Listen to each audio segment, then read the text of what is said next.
What is up? Workbringer here, and today I'm bringing you my very first timed Sanguine Depths plus 15. Now, this route, I actually find to be one of the more challenging because I've found so far that every single good Pride timing requires a Shroud or Invis pot. And I'm actually going to be amending my route after this as I go to do a 16 or 17, whatever pugs I can get into above 15.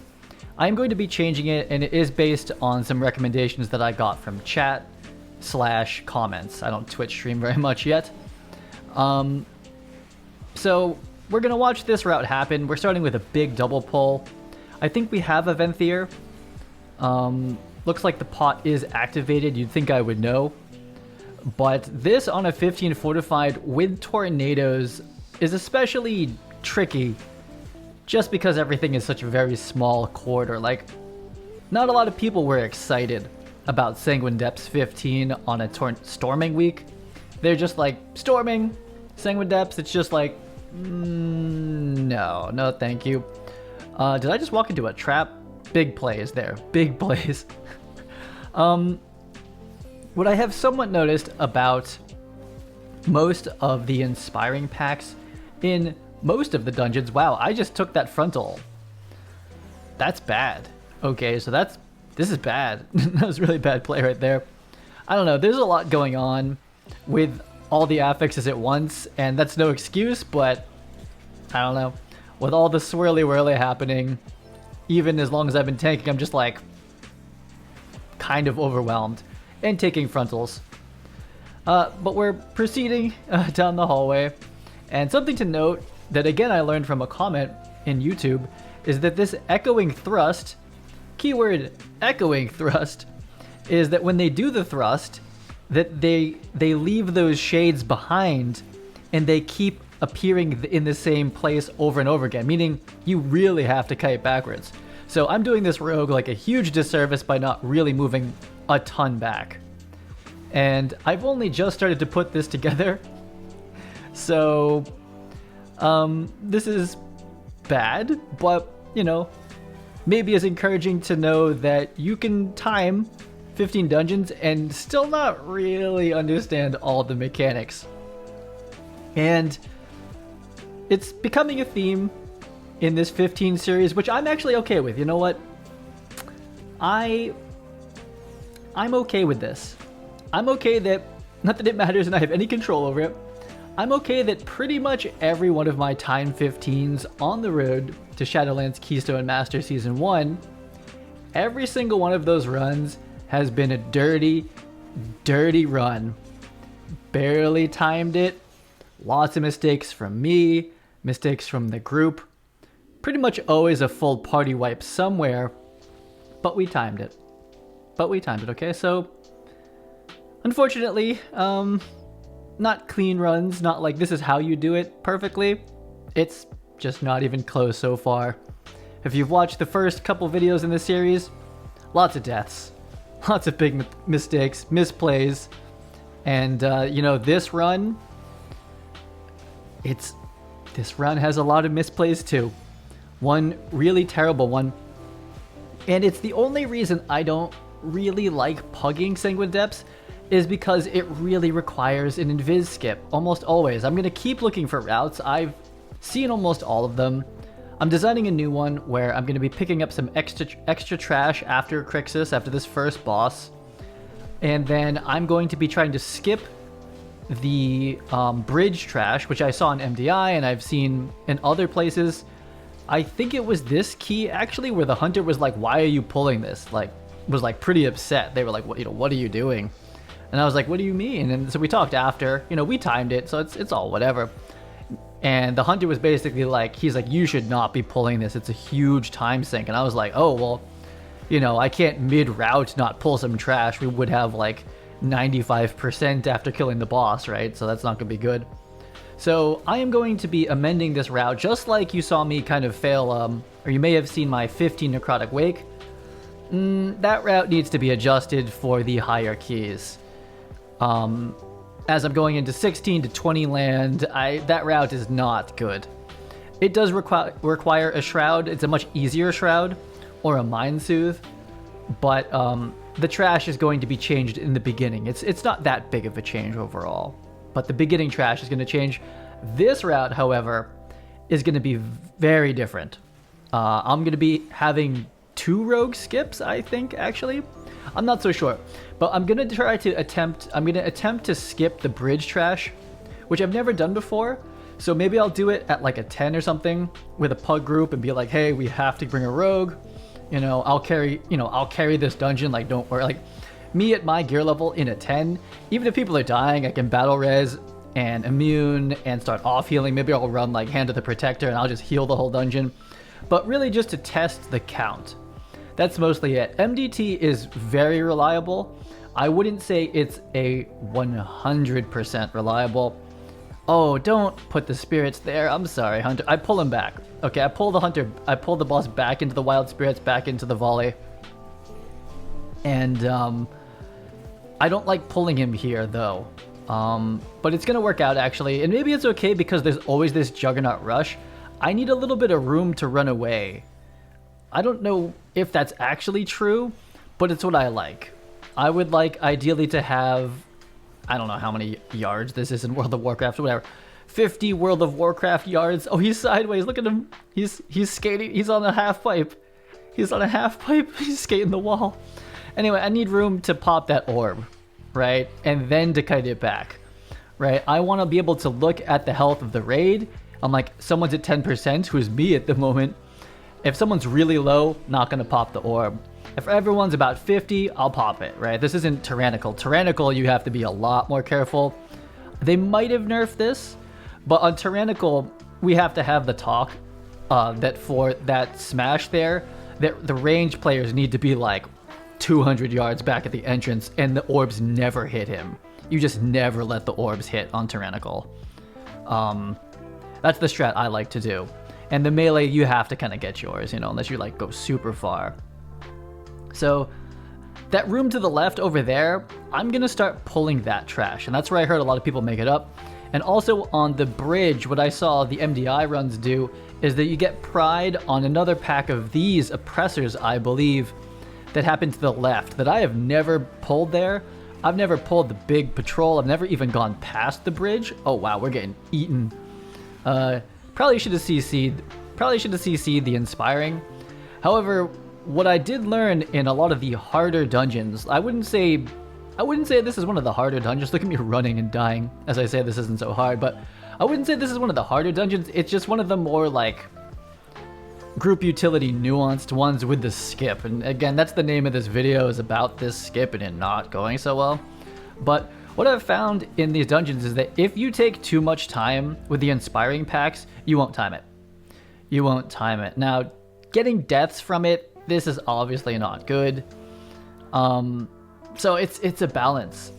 But to time these like comfortably, meaning not 1 second left, you kind of have to just roll through the Inspiring packs and you just nuke the Inspiring down. There's maybe in 1 or 2 packs, if you absolutely have to.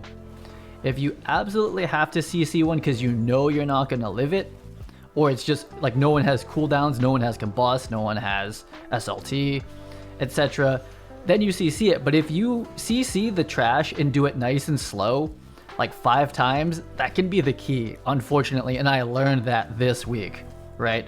Did the safe route, very minimal wiping, but didn't time by like minutes. And I went back and watched it and I was like, what did we do wrong? How am I supposed to do this better? And it was finally my assessment, and I'll talk about that dungeon when I get to it, because I did one of the dungeons here about 8 times, 8 15s to get to finally time it. And every time I didn't time it, there were a couple party mistakes, but it was my route. It was my approach. You cannot go slowly.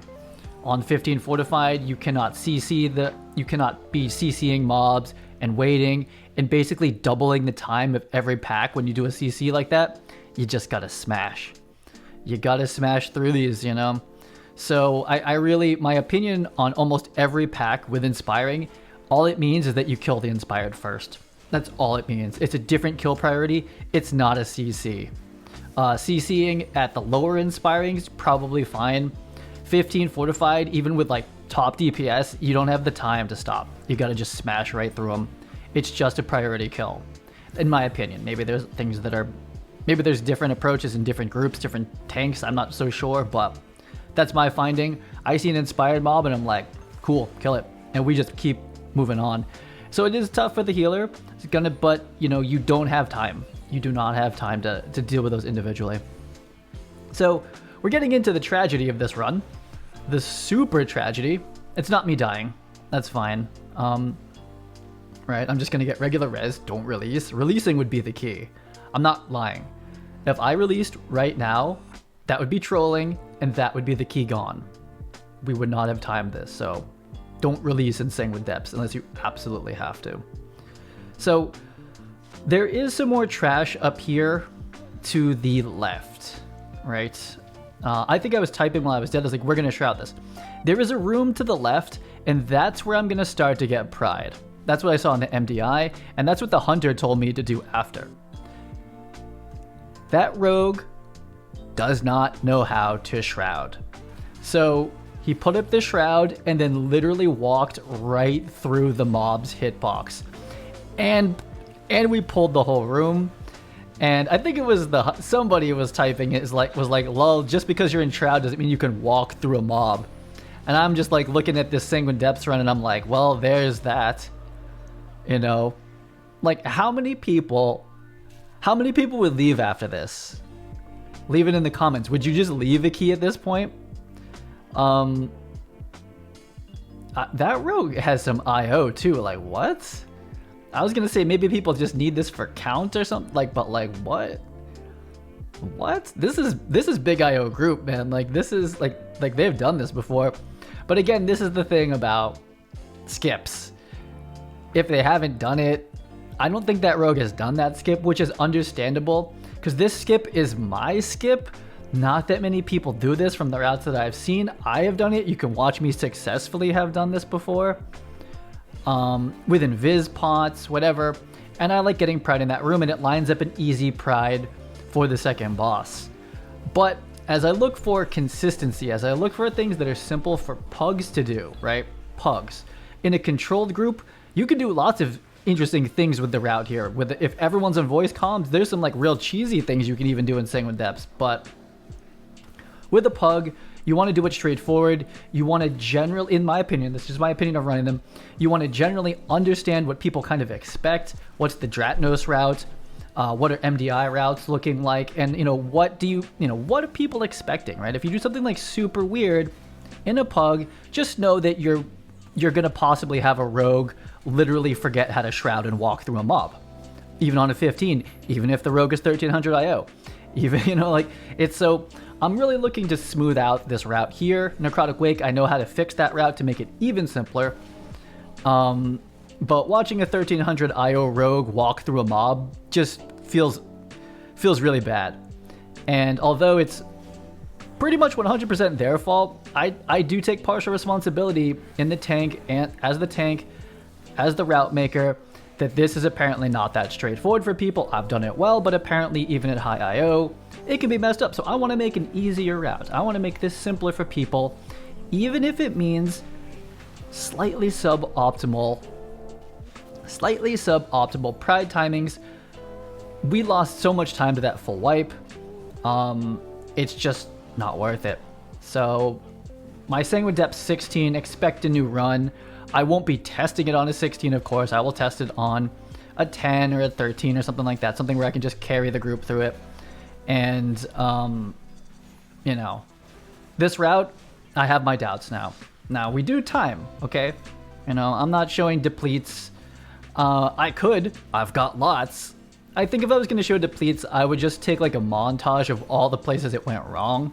Like that clip that could have just been made from, what just happened. And just talk about the mistakes. I wouldn't want to watch 40 minutes of like a deplete. Like, you probably have enough of those experiences in your Mythic Plus runs that why would you want to watch one? But I think it might be helpful. I kind of like delete the depletes a lot of the time, but I think it would be helpful to just see lots of mistakes, like a montage of mistakes in the same dungeon, which unfortunately I have. And what's funny is that they become kind of meta for a tank perspective. Like, obviously a huge mistake like that, that's like a big duh. Like, there's, I mean, unless you're like Rogue should look at that and be like, oh, low-key, I'm glad I'm not the one who, you know, like, just like, you know, don't do that, right? But what I would say for tanking, timing 15s is the issue. I'm not really dying to damage. People talk about the kiting meta, and that must be in like the 20s, because there's no kiting meta for a prop paladin at a 15.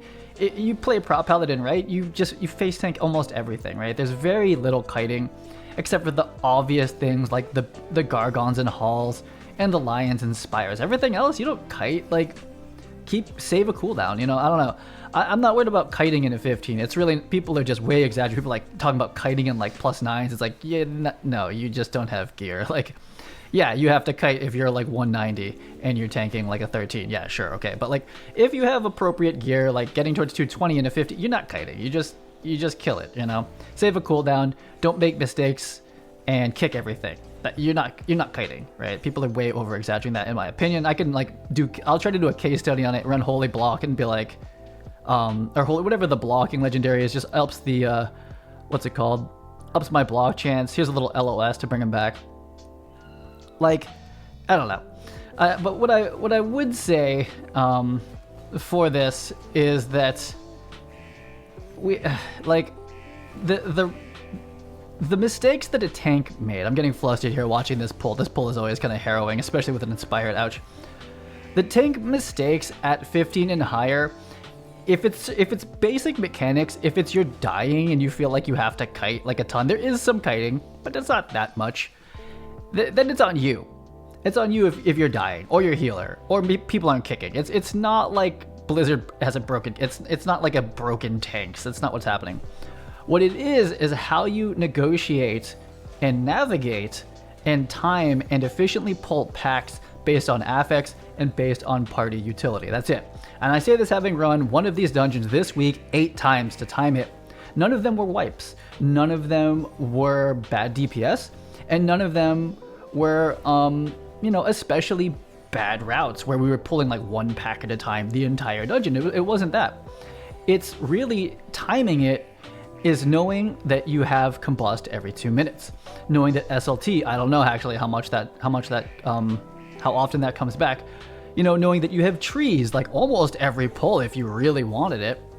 And then knowing that, and I'm starting to, you'll see it in the later runs that I actually install Omni CD. It's necessary for me to actually time some of these dungeons. I need to know the cooldowns. And this is where voice chat comes in, which a couple of these I had voice chat and Omni CD and kick tracker, right? Kicks not happening or overlapping kicks, that can be a wipe. That can be a key if you do it like 4 times in the same run. Combusting on 1 pack of trash, that's not good. If you're going to use combust, you should combust on 2 or 3 packs, right? And then you have to kick even more to pull that off. It becomes party utility, and it's not tank's fault. Like, it necessarily, right?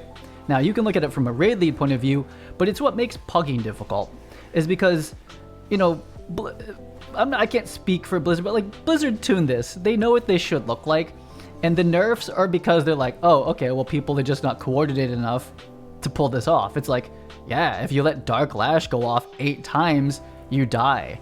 Oh, tanks are so squishy. It's like, no, you let Dark Lash go off 8 times. Yeah, that's not good. It's like, oh, that's stacking debuff. You let it get to 30 stacks. Oh, this kiting method. Like, no, you needed to interrupt or have treants or have elemental, you know, we're talking tenderized stacks. It's like, the mechanics are there, right? Tanks don't have all the answers. That would be so boring, you know, or it would be so like, you know, it's like me tanking like a, you know, a +7. Yeah, I could just solo the whole thing. I have an answer to everything. But at the higher keys, your party comes into play so much. So you have to be able to look at your group and say, okay, you know what, on this other affects, blah, blah, blah, I would only pull 2, but you know what, this week, based on what I could probably assume the Fire Mage is going to put out, what the Marks is going to put out as damage, I'm like, hey, we're going to pop SLT at pull, you're going to barrier it, pull, pain suppress on pull 3, combust, and then they all just die. And like, if you're not making those kind of plays, that is what's tough about timing, right? But so far in my finding, you can survive Prot Pal 15s easy. As long as you just do the normal things. You gotta kick, you gotta be aware of 2-minute cooldowns, you gotta be aware of 1-minute cooldowns, you gotta be aware of your healer's cooldowns, right? So if you get if you get like bark skinned or whatever the druid one is, don't go into guardians immediately. You have to rotate your defensive cooldowns. Oh, you know what? Everyone loves this. This always happens. Like, oh, it's the first pride of the dungeon. Everyone pops off. Everyone pops off to kill it. That's really bad, right? First pride, 1 DPS should pop an offensive and kill it. They do a little bit less damage on the boss. That's fine. Next pride, if you don't have, you need to be like, okay, warrior, you pop a cooldown. Mage, combust this down. Boomkin, convoke it down. But you don't want to all convoke it down, right? Not everyone should do it. And this only becomes an issue at the higher keys where, like, if you get into a pride and no one has an offensive cooldown for it, it lives too long, and then you blow defensive cooldowns on it, and that's not good either. And then it's like, oh, hey, we're all dying to this pride at 30 stacks, right? This happens sometimes, sadly. It's like, oh, cool, I'll Divine Shield. Oh, and then SLT comes out, and then trees come out, and now what you're doing is you're overlapping, and you're wasting offensive cooldowns, or you're wasting defensive cooldowns, and you need to stagger them. They need to be rotated cleanly throughout the dungeon, and all of this doesn't mean you're not going to finish the dungeon, or you're going to wipe necessarily. It just means you won't time it. Right? You're like, oh, this timer's so tight. Go back and watch the replay. It's like, oh, guess what? Everyone wasted their cooldowns on the first pride or the first boss. On the first boss is understandable, but even on the first bosses, some like Hakar, first boss in DOS, first boss in Mist, yeah, everyone pop off, but you kind of have to start rotating defensives and offensives as an entire party, right? And I think a lot of people look at that and they're like, that shouldn't have to be the case. Or like, tanks are too squishy. It's like, no, tanks are too squishy if you wasted all your defensive cooldowns. Tanks are too squishy if you wasted all of your offensive cooldowns. And the pride lives to 30 stacks. You're like, how am I supposed to live this? It's like, well, you're not supposed to. You're not supposed to let the pride live that long, right? So these are the little things that I've picked up. When I get into the, 19 and 20s, I think that's where like things start to really ramp and you start to really understand class limits. Like everyone performing perfectly. Everyone full conduits, of course, like full 2-2-3 conduits, just everything maxed out. Everyone plays perfectly, route is perfect. Then it's like after you do that same 20 like over and over again, you're like, okay, yeah, Prot Pal needs a balance tuning. But like that's such a small group of people. I just want to put it out there that for people that are like talking meta here, so much of it, in my opinion, about timing is properly distributing offensive cooldowns and defensive cooldowns, right? And the simple ones, if you're a Prot Paladin to manage, are Balanced Druid Convoke, Balanced Druid Treants. That's the big offensive single target. Sometimes that needs to get used for pride, okay? And you might need to call it. They may not want to, but it's the call. Sometimes this pride needs to go down. Healer's like, I've got nothing. That was like a huge like triple pull, and now we have pride. Healer's like, I have nothing. Druid needs to convoke that pride down or we're gonna die, right? Doesn't matter if the boss is next, you're gonna have a pride buff, kill this pride. So that's Balanced Druids. Fire Mage out of the gate. Fire Mage on pull always wants you to pull 3 packs because what they're gonna do is they're gonna neutralize all the low health mobs all together instantly.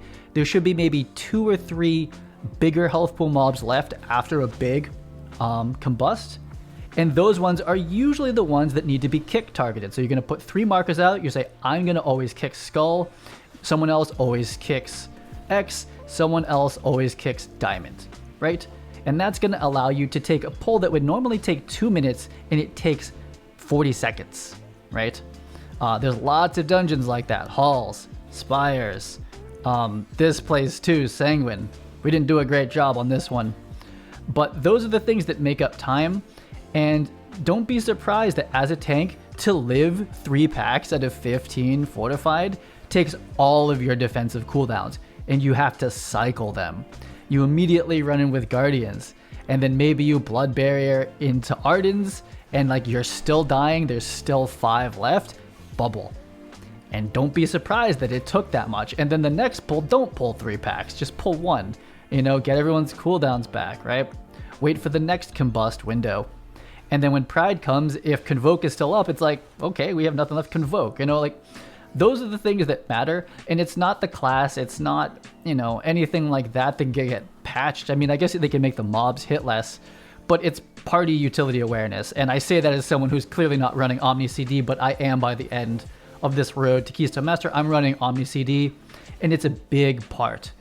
Kick tracker, knowing the cooldown timings, and I know this from pain. I know this from 2 days spent trying to time one dungeon, 8+ runs of 15s, every imaginable comp you could think of, like double balance druid, mage, you know, like Windwalker, like just everything. I did all the comps because it was all just pugs, and it's 100% knowing when to group up packs together. And another thing is also understanding how many kicks you have in a group. If it's very, like, double balance sounds cool, not that many kicks though. It gets a little spicy on the kick department. That's where I'm supposed to come in, but just wanted to throw that down in this video. I watch a lot of videos about tanking and the metas and stuff like that. And if we're talking about the the plus 23s and 25s, I'm like, I have no idea what that looks like. But having gone from Mythic 0 to Mythic 15, Prot Paladin, you're fine.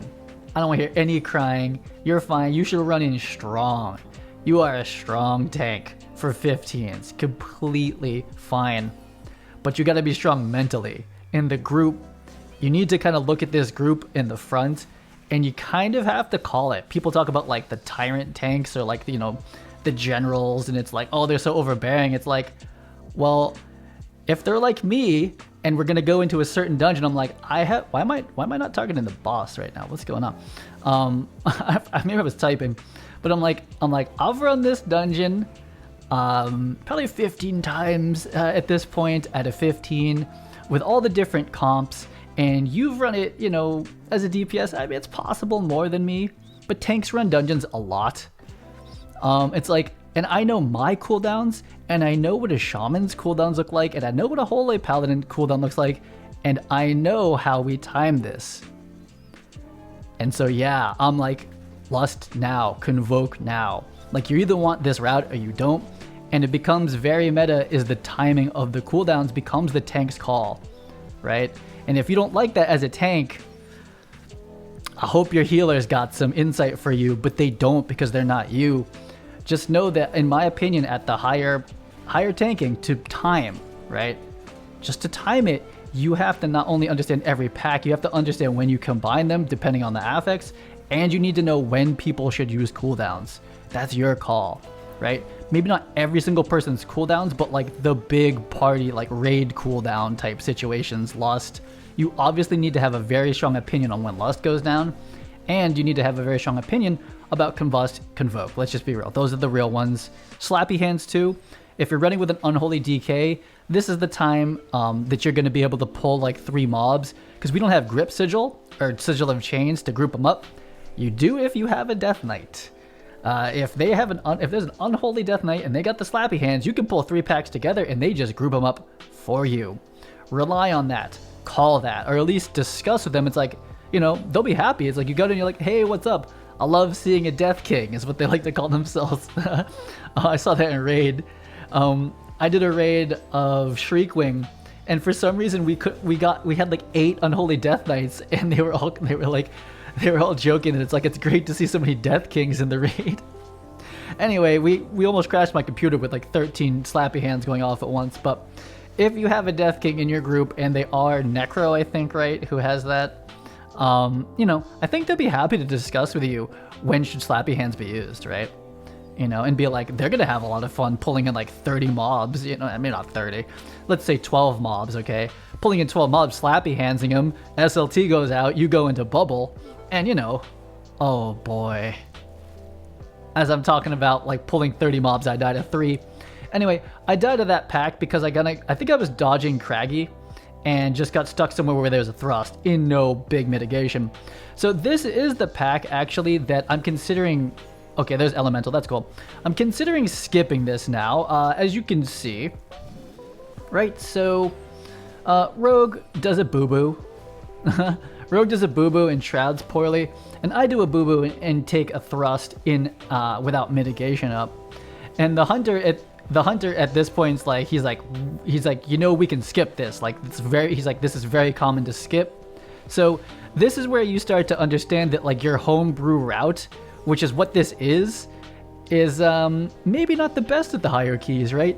Because I think again, my read is the rogue didn't do that skip right. That rogue's probably never done that skip. No one's probably asked them to do that skip. And so I'm looking at myself, I'm like, okay, maybe this is not the route.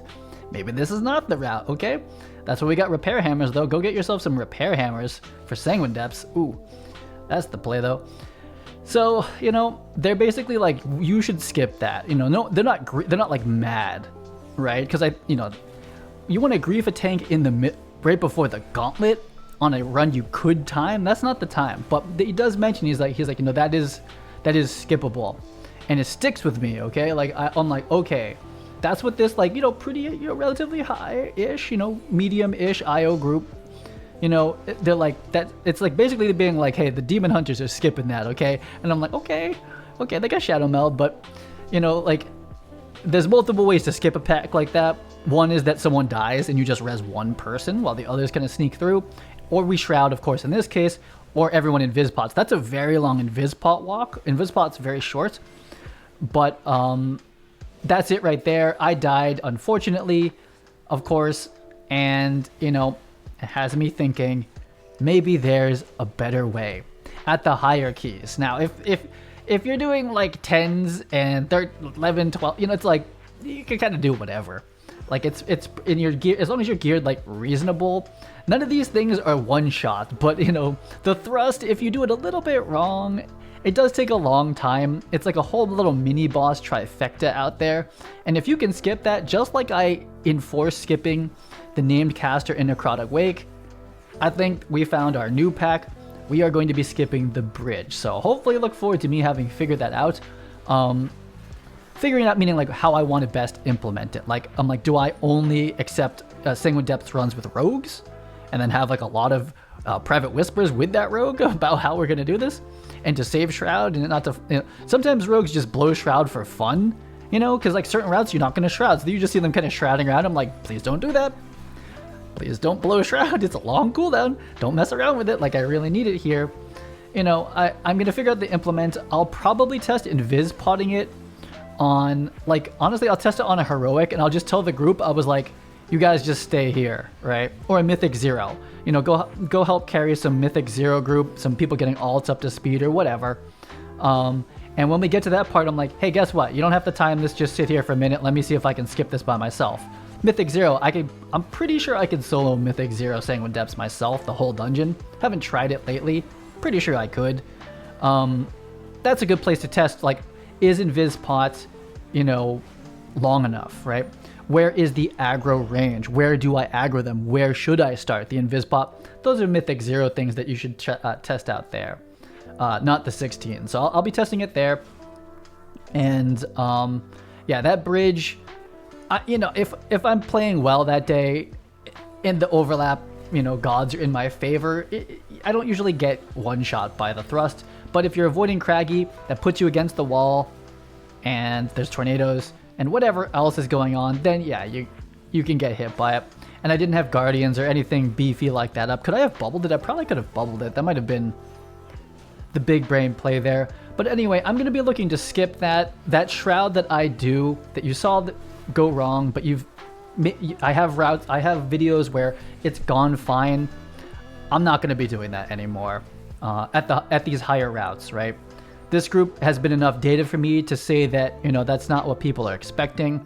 It's probably not the most efficient, and it would feel great to skip that pack. That feels awesome. So that's what I'm taking away from this run.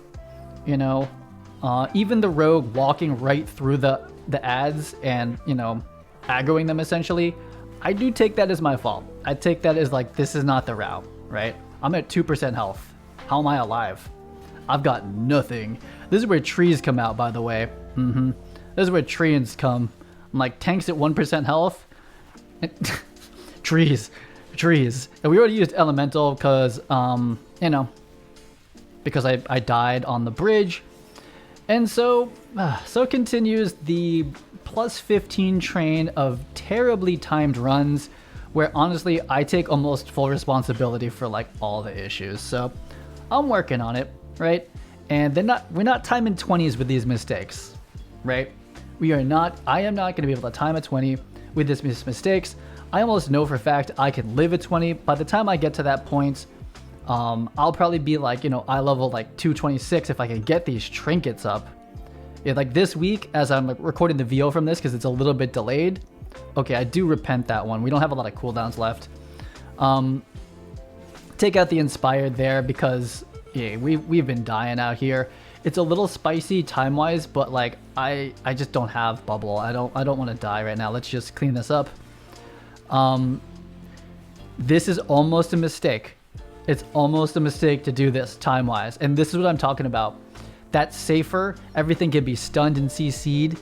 You are wasting massive time. This is a massive time sink, and it's very scary to do that. Oh, someone was dead. Oh, that's why. Okay, someone was dead, so I had to slow it down. Huge time waste. Humongous. Look how much longer. It's like doing 2 of the packs. It's almost the exact same time as doing this pack twice, right? But someone was dead, so it was my choice. But this is an illustration of what you cannot approach 15s with inspiring like this. You can do this maybe once or twice in the dungeon, and you have to be very sure it's worth it. Because if you do it to every pack, you won't time it. And I know that from experience. No wipes, no deaths, clean, high DPS from everybody. If you treat every inspired pack like that, you will not time it. Just so you know from my experience. But yeah, these mistakes that you've seen me make from these 15s, they're bad. Still learning. Still learning about groups. Still learning about route. And it does change as you go up the ladder. It does change. The little efficiencies and inefficiencies of route, getting hit by boast, these things do matter as it gets higher. More things matter as you get higher. Missing one kick, who knows, might force SLT. SLT not being up means you can't triple pull. You can't triple pull means that, you know, Combust got used on 1 pack instead of 2. And it's stuff like that. It just, these little tiny things, one missed kick can honestly start to mess things up. Not at a 15 necessarily, as you see. We have full wipes. I think I've full wiped every 15 so far, and that's why you do fortified, by the way. But it is my feeling, and I'm trying to get more precise with it about this for these reasons, right? I used to look at 15s and be like, how are you 2-chesting a 15? If you do with this group, no mistakes, no deaths, we probably could have 2-chested this, you know? I get it now, right? And all this time loss, I mean, this one's very tight on the timer, but this is big DPS. I mean, look at this DPS, like big single target DPS. No boomkin, but still big DPS. Onk from the Resto Shaman. Big plus to be able to bring yourself back from death. That's quite nice. I don't even know, is that a conduit or a talent? I don't even know what that is, but I do expect Resto Shamans to just come back to life. There was no panic there. I don't think I'd seen them blow it before, but if no one's making these mistakes, you know, this group, we could +2 this. Yeah, we definitely could. I would have to adjust the route and not die, obviously. A lot of deaths here. 17 deaths. Wow. You can have 17 deaths and still time this dungeon. So, Sanguine. Sanguine's a bit of a free one. It's tricky. I don't like all the skips needed, but it's a bit free. And by free, I mean you can have 17 deaths and still time a 15, okay? Damage is not that high. Don't get hit by the thrusts unless you have like Guardian. They just don't. But if you did, have Guardians or Bubble It or something like that. But as long as you're wiping like somewhat close to the reset points, it's free. You know? This is a very forgiving dungeon to wipe 17 times. You're not wiping 17 times on DOS, and you're not wiping 17 times on Theater of Pain, let me tell you. but here you can. And so this is the fourth, I believe, fourth in the road, fourth dungeon towards Keystone Master. We're getting there. I'll see you on the next video.